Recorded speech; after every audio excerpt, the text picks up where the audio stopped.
Talk Pro. Well, as I promised you, today I want to work with you a little bit on how to actually run a drill. It's a big problem I have with clinics and books, magazine articles, is they tell you what to do, but they don't tell you how to do it. And I know from my own experience, especially as a younger coach, but by younger I meant anything less than 15 years as being a coach. And by the way, I don't count being an assistant. I think that up to 15 years, you're more on tryout. As an assistant, you really are assisting. You're not coaching. But before that time, you know, there's a lot of learning that goes on, and it goes on beyond 15 years too, but it seems to be kind of the period time where you have a right to be called a coach.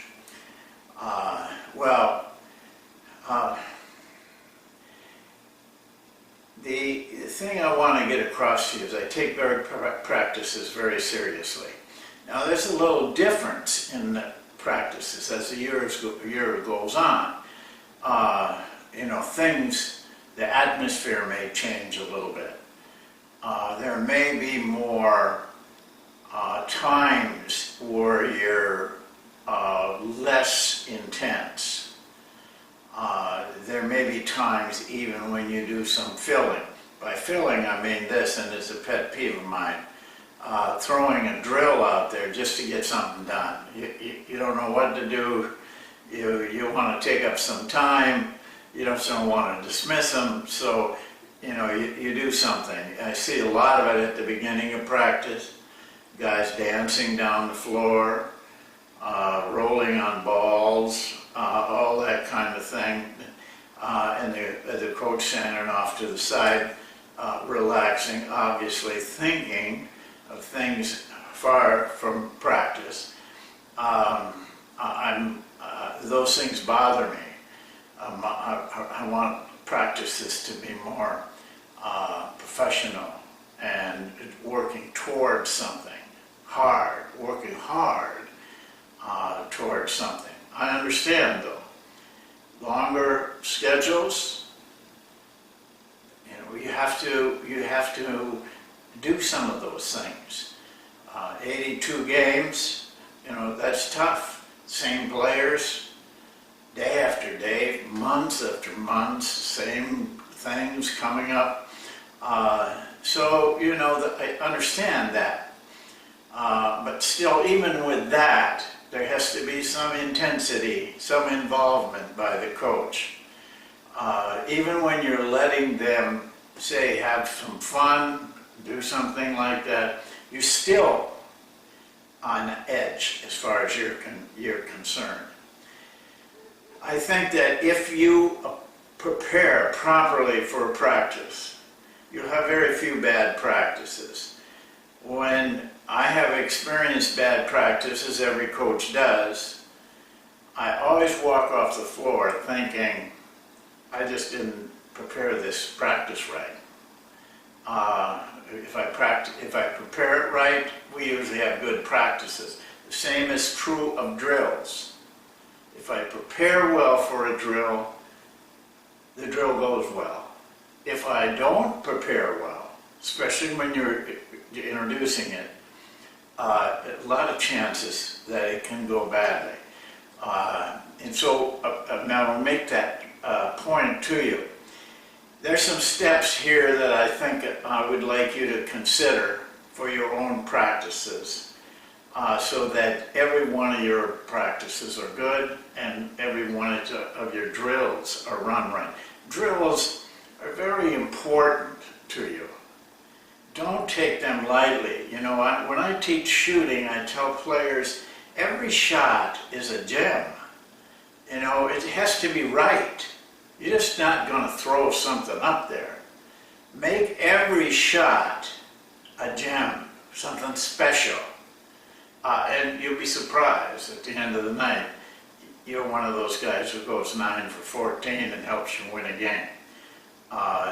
So I feel the same way about practices. Every one is something special that we can get better at, that will make our offense better, our defense better, our gameplay better.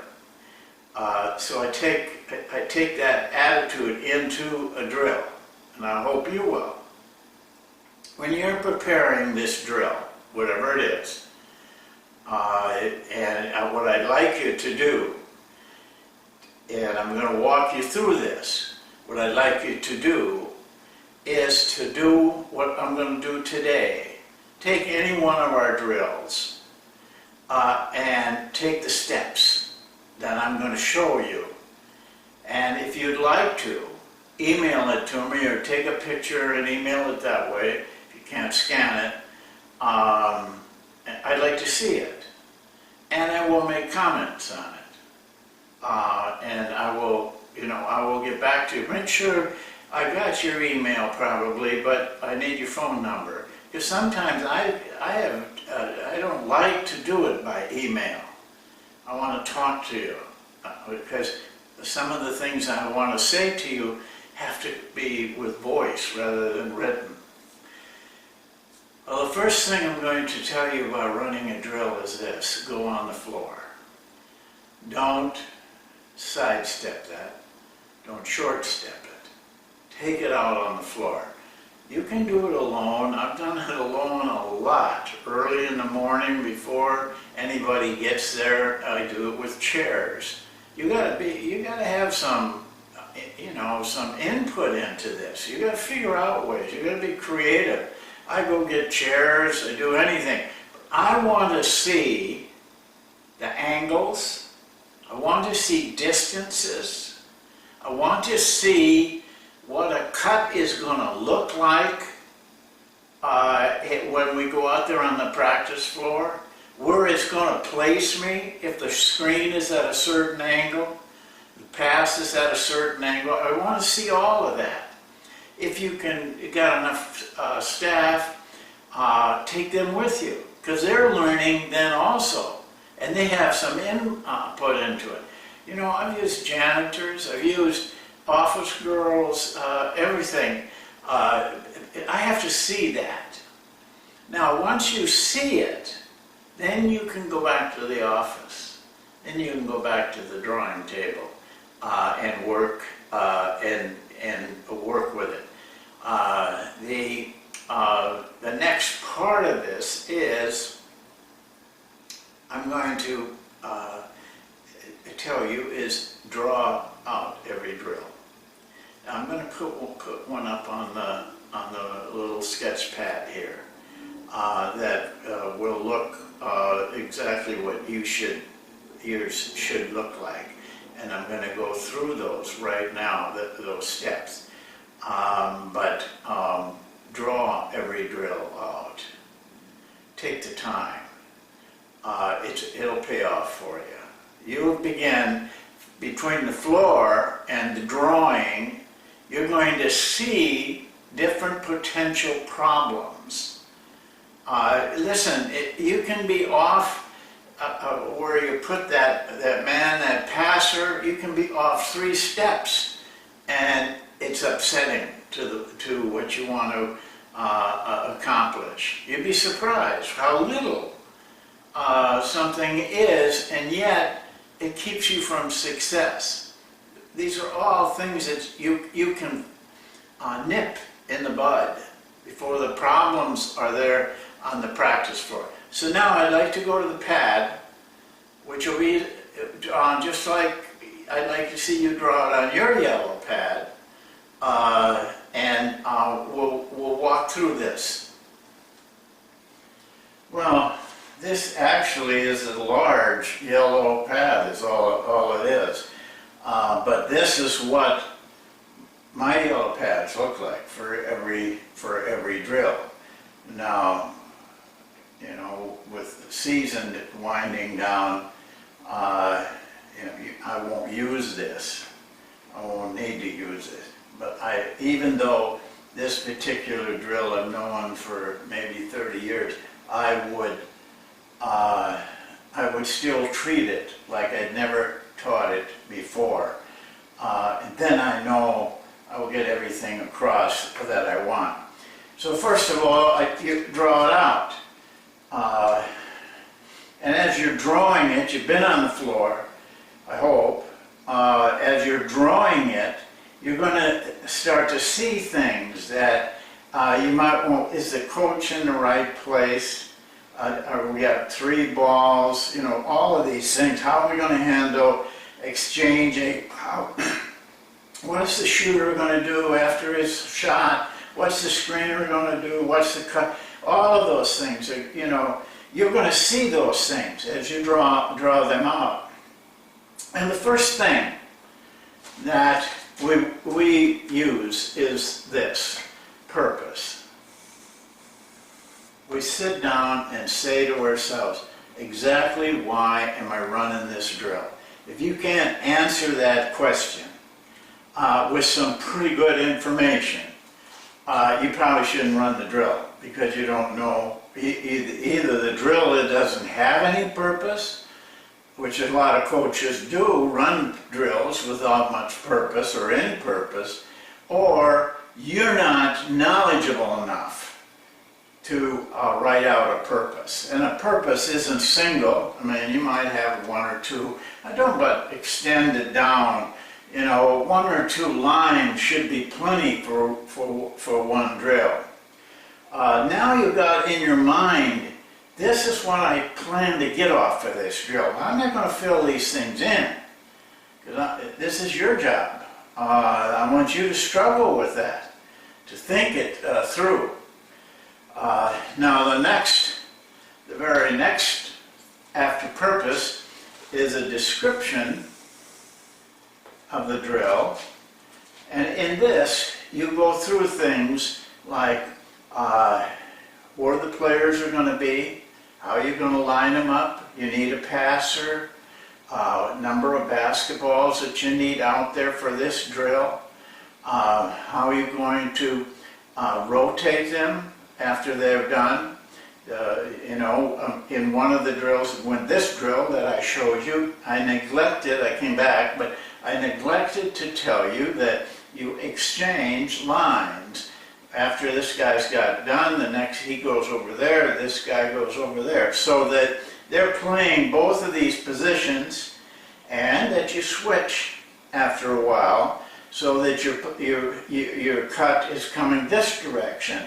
All these things, think out and write them down in your description. And it'll save you a lot of embarrassment and a lot of time.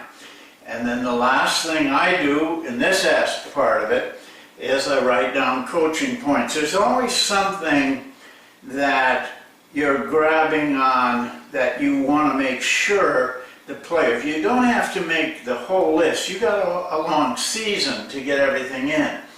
But for this practice, what do you really want to make a point of for your players? Might be walking the guy down, it might be how he posts up, it might be how he cuts.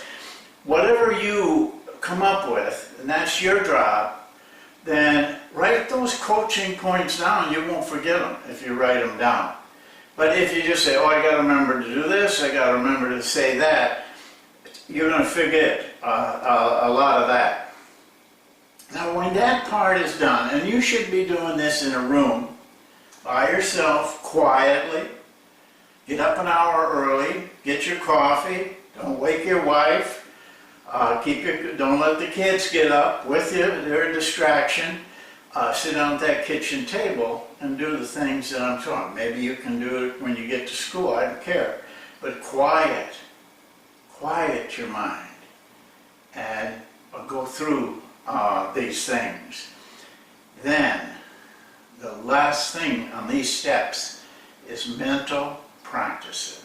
Now, if you don't know what mental practice is, then just hang around here long enough, and I will get to it. But basically, what it is is to see in your mind, practice it just like you're going to coach it when you run the practice.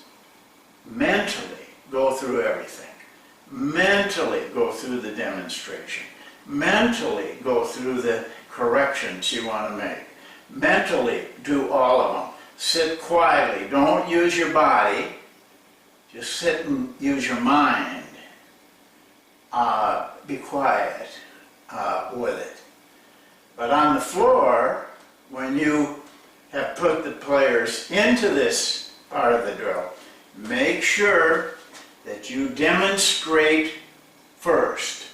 By demonstrating, I mean I usually walk myself through most of these things to show them. But then I also will have them just one time or maybe 2 times just walk through it, the first 2 guys in the line. And they stay on there until we're done with the demonstration. Shouldn't take long. But you know, what may happen is this guy may not walk the guy. Then you've got to correct the demonstrators. You know, they're seeing it for the first time too. But the correction's good because all these guys hear the correction. Your assistants that are sitting out here doing whatever they're doing, whatever you got them signed to do, they're hearing it. They're hearing the correction. And then you have a lot less breakdowns.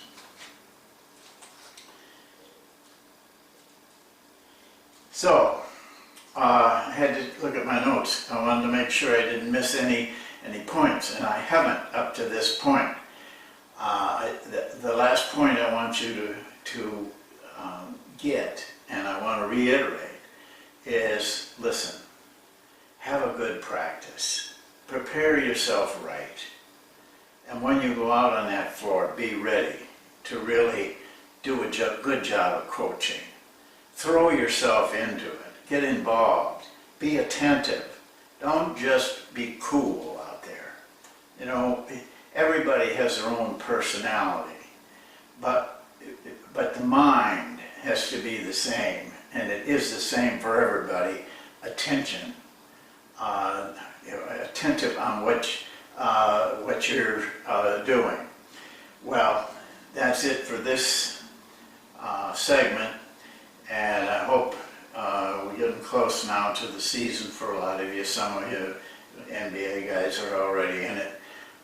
College is coming up tomorrow. So I just hope for all of you that you have a good practice every day and a good drill every drill you run. And we'll see you next time.